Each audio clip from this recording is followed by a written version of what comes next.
Hi, welcome back to my YouTube channel. My name is Nidhi. Hope आप सब अच्छे होंगे। और इस वीडियो में हम कुछ आपकी जो आपके रिगार्डिंग आपको बताया था, एएआई जो आपका एयरपोर्ट अथॉरिटी ऑफ इंडिया में जो जॉब निकली हुई थी जूनियर एग्जीक्यूटिव की पोस्ट पे, उस जॉब के लिए होप आप सभी ने अप्लाई कर दिया होगा। अब हम इस वीडियो में देखेंगे कि हम इस एग्जाम के लिए कैसे अप्रोच कर सकते हैं और कैसे मतलब एक होता है कि अगर आपका कोई भी एक चीज अगर वीक है तो आप कहाँ पे इस पे पकड़ ला सकते हो इस एग्जाम को क्लियर करने के लिए।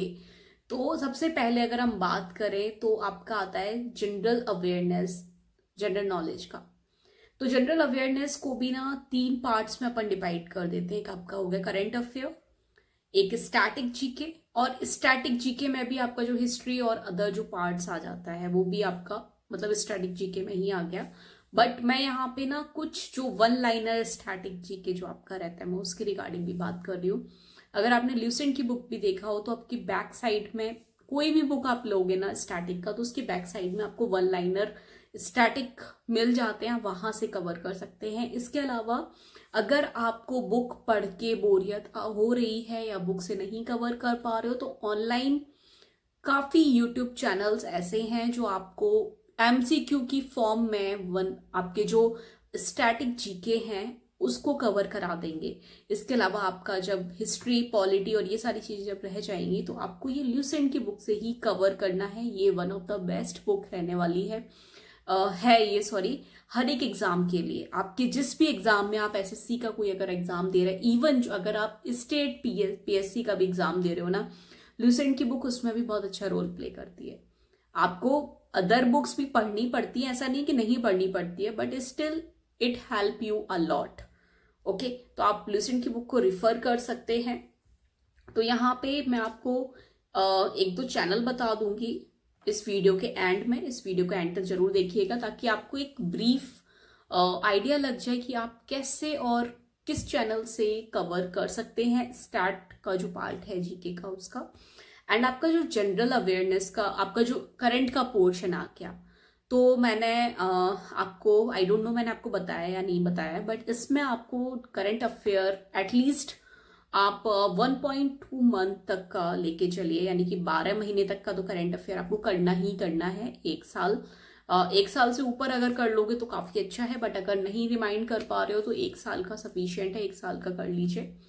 एंड अगर 1 साल से ऊपर भी लेके चले तो अगर 15 मंथ का कर रहे हो ना तो अच्छा है, मोर देन सफिशियंट है। तो ये आपका जनरल नॉलेज का पोर्शन हो गया। एंड इसके बाद में अगर हम आए इंग्लिश, एक इंग्लिश का भी पोर्शन ऐसा है जो स्कोरिंग है। अगर आप अच्छे से इसको कवर करें तो इंग्लिश में भी आपके जो 15 मार्क्स से जो क्वेश्चन आएंगे 15 नंबर के, तो वो आपके 1 वर्ड सब्स्टिट्यूट हो गया, एंटोनिम सिनोनिम हो गया, मतलब एक पूरा सेंटेंस दे देंगे, उसका एक मीनिंग आपसे पूछ लेंगे कि इस पूरे सेंटेंस का एक वर्ड में इसको डिस्क्राइब करिए, या फिर आपको मतलब जो आपके एंटोनिम सिनोनिम्स होते हैं वो दे देंगे, या फिर करेक्शन वाला दे देंगे आपको। इस तरीके के क्वेश्चंस ही अप्रॉक्स आप मान के चलो 15 तक तो आपको देखने को मिल जाएंगे। एंड अभी कवर कैसे करें, तो सबसे अच्छा और बेस्ट पार्ट यही होता है। देखिए वर्ड्स काफी हैं इंग्लिश में, हर एक वर्ड को कवर करने बैठोगे नहीं हो पाएगा, तो या तो आप एसपी बख्शी में जो वर्ड्स दिए हुए हैं उनको रिफर करिए, जैसे कि मैंने आपको एपीएफसी ईपीएफओ के लिए भी बताया था ये चीज कि कुछ चैनल ऐसे हैं जो आपको एंटोनिम सिनोनिम्स को लर्न करने में हेल्प करेंगे। या फिर आप एक काम भी कर सकते हैं, जो आपके प्रीवियस ईयर क्वेश्चन पेपर उठाइए, या तो खुद से करिए या फिर इसका भी सॉल्यूशन है, यूट्यूब पे भी आप सर्च कर सकते हैं। जो प्रीवियस ईयर क्वेश्चंस जो वर्ड्स पूछे गए हैं क्वेश्चन आपके एग्जाम में लास्ट 10 ईयर, लास्ट 12 ईयर जो भी वर्ड्स आए हैं आप उनको कर सकते हैं प्रिपेयर। तो एक कॉन्फिडेंस आएगा और एक लिमिट है आपकी एग्जाम में। कोई भी एग्जामिनर आपको ऐसे ही नहीं कहीं से भी दे देगा, क्योंकि वर्ड्स बहुत हैं, बहुत अनलिमिटेड। तो एक आप जितना आप कर सकते हैं उतना आप करिए, जो आपको नहीं, क्योंकि बच्चे और भी जो करेंगे ना वो भी सोर्सेज लिमिटेड ही रहते हैं। अगर आप उनको फॉलो करते हैं अच्छे से तो आप अच्छे से उसको निकाल लेते हैं। अगर आप उनको मतलब अगर आप डिफरेंट डिफरेंट सोर्सेज को पकड़ते हैं तो कहीं ना कहीं माइंड भी डाइवर्ट रहता है और याद भी नहीं रहते, वर्ड्स भी आपको याद नहीं रहेंगे। तो इसलिए या तो एसपी बख्शी को पकड़िए, उनमें जो भी वर्ड्स दिए हुए हैं उनको करिए। अगर आप न्यूज़पेपर पढ़ते हैं तो बहुत ही अच्छी बात है, आप न्यूज़पेपर के से अपने जो आपका जैसे जो भी वर्ड्स हैं, नए नए वर्ड्स वो आपको सीखने को मिलेंगे। तो न्यूज़पेपर भी काफ़ी अच्छा सोर्स है अगर हम ऐसे देखें तो। बट स्टिल वर्ड्स की कोई लिमिट नहीं है, तो इतना ज़्यादा घूमने से अच्छा है एक जगह आपको जहाँ जो वर्ड्स मिल रहे हैं आप उनको कवर करें। ओके, एसपी बख्शी में ही आपके जो ग्रामेटिकल रूल्स हैं जिनसे आप क्वेश्चंस पूछे जाएंगे, लाइक कोई सेंटेंस आपको दे दिया जाएगा एंड उसमें ग्रामेटिकल एरर क्या है वो आपको बताना है। तो इस तरीके के अगर आपको ग्रामर्स के रूल आपको पता है तो आप क्वेश्चंस को कर लेंगे। पैसेज वगैरह आपका पूछा जाएगा तो ये प्रैक्टिस पर ही आएगा आपको, इसकी जितना आप प्रैक्टिस करें उतना आपके लिए अच्छा होगा। एंड अब हम आते हैं इंग्लिश के बाद में जनरल इंटेलिजेंस एंड रीजनिंग, जो कि 40 मार्क्स का रहने वाला है। ये भी स्कोरिंग आप बोल सकते हैं अगर आप लोगों का, क्योंकि यहाँ पे जो आपका क्वांट आ रहा है ना, क्वांट सेक्शन जो आ रहा है, मैथ जो आएगा ये आपका एडवांस मैथ भी इसमें पूछा जाएगा। आप पूरी तरीके से उसे इग्नोर नहीं कर सकते, बट स्टिल आप स्कोर कर सकते हैं अदर सब्जेक्ट्स में भी।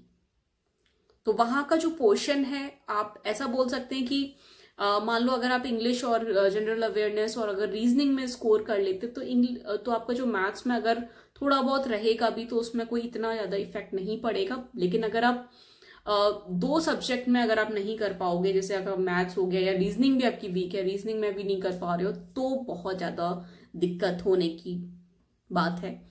ओके, तो अगर आप मैथ्स का अगर हम देखें तो मैथ्स में सबसे पहले अपने बेसिक्स को क्लियर करिए और उसके बाद में उनकी प्रैक्टिस करिए, नंबर ऑफ क्वेश्चंस की जितना कर सकते हैं उतना।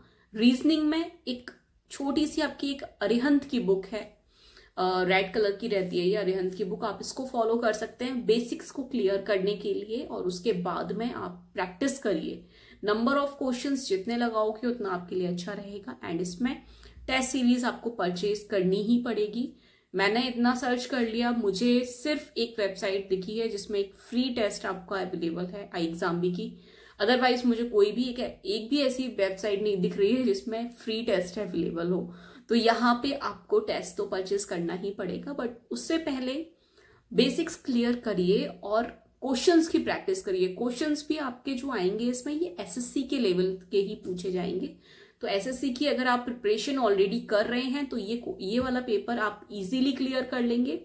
लेकिन अगर आप बैंक की प्रिपरेशन कर रहे हैं तो वहां पे थोड़ा सा आपको मेहनत करने की जरूरत है। लुसेंट की बुक को कवर करने के लिए अगर हम यूट्यूब चैनल की बात करें तो गुरुजी वर्ल्ड 2.0 करके एक चैनल है, ये भी काफी अच्छा है। इसमें आपको क्वेश्चंस भी दिए हुए हैं, आप इनके क्वेश्चंस को भी रिफर कर सकते हैं। इसके अलावा अगर हम लुसेंट की बात करें तो फिनिक्स एकेडमी करके ये चैनल है। इस चैनल पे भी काफी अच्छा आपका मतलब एक इन्होंने मैराथन सीरीज मैराथन एक वीडियो डाला है इसमें लुसेंट का, ये भी काफी अच्छा है और आप इसको भी रिफर कर सकते हैं। एटलीस्ट ये आपका 12 घंटे का मैराथन है, तो आपको इसमें अगर आप जब भी इसको पढ़ेंगे ना तो इसको बहुत अच्छे से आपको पढ़ना है, ताकि आप, क्योंकि इसमें ना टाइम बहुत लगने वाला है आपका। तो एक बार अगर आप टाइम दे रहे हो उसको या 2 बार भी दे रहे हो तो पहली बार में कोशिश करिएगा कि आप जब दोबारा टाइम दें तो आप चीजों को रिकॉल कर पाए, या फिर आप मतलब एक वन लाइनर आप तैयार कर लें अपने एग्जाम के टाइम पे रिवीजन करने के लिए। ये चीज बहुत हेल्पफुल रहती है, इसको ट्राई करिएगा करने का, क्योंकि एग्जाम के टाइम पे रिवीजन कर पाना बहुत मुश्किल हो जाता है। इवन वीडियोस से भी बहुत मुश्किल हो जाता है, वीडियोस तो आप देख ही नहीं सकते हो, इतना ज्यादा टेंशन होती है ना उस टाइम पे। तो बस ये है कि आपके पास में अगर 1 लाइनर अवेलेबल है ना, आप बस उनको देखो और एग्जाम दो। ओके, एंड यही चीज आपको ना इस टाइम आगे जो आपका ईपीएफओ का भी एग्जाम आएगा ना उसमें भी यूज करना है, ये बहुत ज्यादा हेल्पफुल रहती है। ओके, तो वो चलो बात की बात है, अपन बाद में डिस्कस करेंगे। बट ये आपका ल्यूसेंट का हो गया, यहाँ पे आपको ल्यूसेंट को कवर करना है। इसके अलावा आपका जीके टुडे से आपको अपना करंट अफेयर कवर करना है एटलीस्ट 1 ईयर का, 1.2 ईयर, मतलब 1.2 मंथ वही आपका 1 ईयर का हो गया। एंड 1 ईयर बैक का तो आपको कवर करना ही है। अगर आपके पास में टाइम है तो आप इसको 15 मंथ तक एक्सटेंड कर सकते हैं। एंड एसपी बख्शी को कवर करने के लिए आप डिजिटल तैयारी करके एक चैनल है, उसको फॉलो कर सकते हैं। दोनों ही मतलब जो आपके जीके, जैसे मैंने स्टैटिक जीके का बताया और आपको अभी ये एसपी बख्शी का बता रही हूँ, ये दोनों ही चैनल बहुत ज्यादा हेल्पफुल रहने वाले हैं आपके लिए। तो अगर दिक्कत आ रही है बुक को पढ़ने में, बुक को समझने में, तो आप यूट्यूब चैनल की हेल्प लीजिए। ओके, तो होप आपने प्रिपरेशन स्टार्ट कर दी होगी। एंड अगर जो भी मुझे लगेगा इंपॉर्टेंट आपकी जनरल अवेयरनेस और इंग्लिश से रिलेटेड कोई वर्ड्स हैं आपके, या जनरल अवेयरनेस में जो आपके स्टैटिक पोर्शन है या करंट का भी पोर्शन है, तो मैं ट्राई करूंगी कि उस पर वीडियो बनाऊं या फिर मैं वो आपके साथ में टेलीग्राम ग्रुप पे शेयर करूं। ओके, तो होप ये वीडियो आपके लिए हेल्पफुल रहा होगा, और अगर ये हेल्पफुल रहा तो इसे लाइक, सब्सक्राइब एंड शेयर करना ना भूलिए। चलिए मिलते हैं अपने नेक्स्ट वीडियो में, तब तक के लिए बाय बाय, टेक केयर।